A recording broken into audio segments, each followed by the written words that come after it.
Now, the advent of internet in our world has far-reaching benefits. It is profitable to the old and the young. However, it is fast destroying the reading culture of the younger generation as they are more engrossed with surfing the web than they are with their books.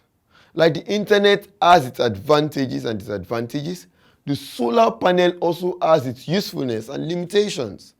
Would you love to know some of them? Let's go. They do not require any maintenance. They last over a long period of time. Thereby, running cost is almost zero. They are most suitable for remote places and do not cause any pollution in the environment. However, the initial cost of a solar panel is high. The efficiency of conversion of solar energy to electricity is low. A solar panel produces DC electricity, which cannot be directly supplied for household purposes. So, we have learned that solar panels have their advantages and limitations. They do not require any maintenance.